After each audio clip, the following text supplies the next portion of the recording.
Greetings to you this day. This is Michelle Strickland, and I'm coming to you today with my daily theology lesson. It's my daily meditation that I do for myself. I record it and I release it because maybe somebody else out there can get something out of it. It just so happens that I love God. Choose God this day. The bad guys, they sin. The good guys, we sin. We all sin. It's whom you serve, you know. You don't have to be perfect. No one is, you know. If you have some issues that you deal with, come over to God's side and He'll help you with it, you know. You might struggle with it the rest of your life, but if you turn it over to God, He'll help you to get through it, you know. Choose God this day. Love yourself, because if you love yourself and nobody else loves you, you'll be okay, you know. And never give up on yourself, because if you have yourself, you have everything. You can always rebuild if you lost everything, if you have yourself. For those of you just tuning in, I focus on three major religious texts: the Bible, the Quran, and I'm in a introductory Buddhist paperback book called The Shape of Suffering, and it deals with dependent co-arising. Without no this, there's no that, and you know, everything we say and do, you know, it affects our senses. That's just to give you an idea, but you can look it up, dependent co-arising. But at any rate, I try to rotate the text at least twice a week, sometimes more, sometimes less, depending on how I'm led to meditate each day. Anyway, we're back at the rotation for the Quran. We're still in section 3, but we're moving along. We're in chapter 3, excuse me. Chapter 3, section 8. Hang on just a second. I'm trying to look at this word. Machinations to discredit Islam. Machinations to discredit Islam. If I didn't say it correctly, please forgive me.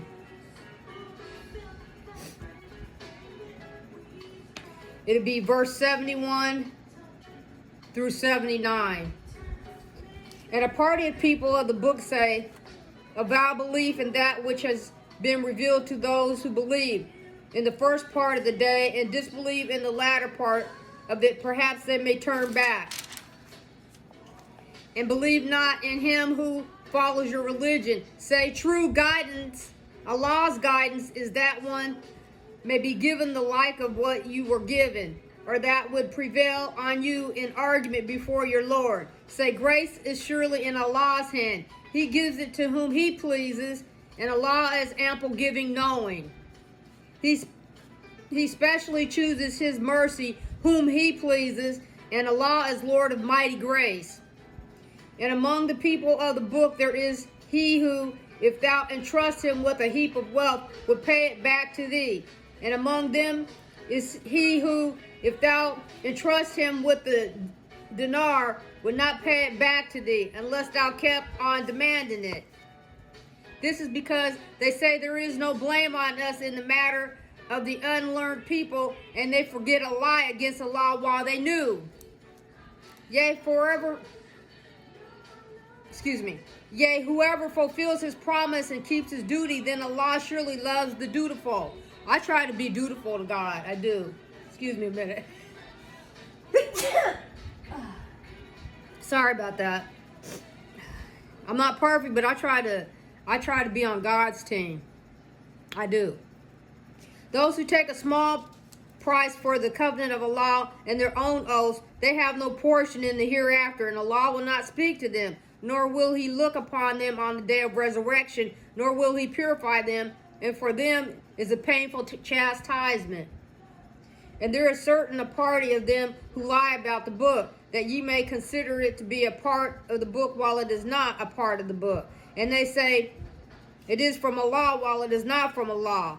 And they forge a lie against Allah whilst they knew. That's why we got to be careful, you know, just taking, you know, the word for somebody before we find out if it's really true or not. You know, sometimes we have to look into things to make sure that what the person's saying is accurate. You know, it is not meet for a mortal that Allah should give him the book and the judgment and the prophethood. Then he should say to men, be my servants besides Allah. But he would say, Be worshipers of the Lord because you teach the book and because you study it. Not would he enjoin you to take the angels and the prophets for lords. Would he enjoin you to disbelieve after you submit? Have a good day.